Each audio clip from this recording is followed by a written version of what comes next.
Things to remember about skincare in 2025. First thing, nobody has glass skin. ഈ glass skin എന്ന് പറയുന്ന ഒരു concept actually ഉണ്ടാക്കിയെടുക്കുന്നത് നമ്മുടെ ഫിൽറ്റേഴ്സും അതുപോലെ സർട്ടൻ ലൈറ്റിംഗ് ഓർ സൺലൈറ്റ് ഒക്കെ വെച്ചിട്ടാണ്.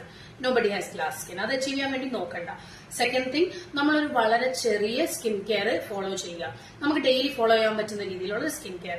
Never follow an elaborate skin care. അഥവാ നമുക്ക് ഡെയിലി ചെയ്യാനുള്ള മടി വരും, ബുദ്ധിമുട്ടും വരും, ടൈം ഉണ്ടാകുമെന്ന് വരത്തില്ല. ദ തേർഡ് തിങ്, നമ്മൾ എപ്പോഴും മോയ്സ്ചറൈസർ യൂസ് ചെയ്യുമ്പോൾ കുറച്ച് വെറ്റ്, അതായത് ജസ്റ്റ് കഴുകിയതിനു ശേഷം ഒന്ന് വൈപ്പ് ചെയ്ത് ചെറിയ ഒരു ഡാം സ്കിന്നിൽ അപ്ലൈ ചെയ്ത് കൊടുക്കുന്നതാണ് മോയ്സ്ചറൈസർ എപ്പോഴും യൂസ് ചെയ്യാൻ ബെറ്റർ. പിന്നെ നാലാമത്തെ കാര്യം, നമ്മുടെ മെലാസ്മ അതുപോലെ ആക്നി പിഗ്മെന്റേഷൻ ഒക്കെ മാറാൻ എപ്പോഴും ഒരു ഡെർമറ്റോളജിസ്റ്റിനെ തന്നെ കാണുക. Don't treat it at home. ഈ ഓൺലൈൻ കാണുന്ന കാര്യങ്ങളെല്ലാം നമുക്ക് നല്ലതാണ്. That is the other point. നമുക്ക് നല്ലതാണ്, പക്ഷെ എന്തെങ്കിലും കൺസേൺസ് ഉണ്ടെങ്കിൽ ഓൾവേസ് ഡെർമറ്റോളജിസ്റ്റിന്റെ അടുത്ത് പോയി ചെയ്യുന്നതാണ് ഏറ്റവും നല്ലത്. പിന്നെ ഏറ്റവും അവസാനത്തത്, ഡയറ്റ് ആൻഡ് എക്സസൈസ് ഭയങ്കര ഇമ്പോർട്ടന്റ് ആണ് നമുക്ക് സ്കിൻ കെയറിൽ.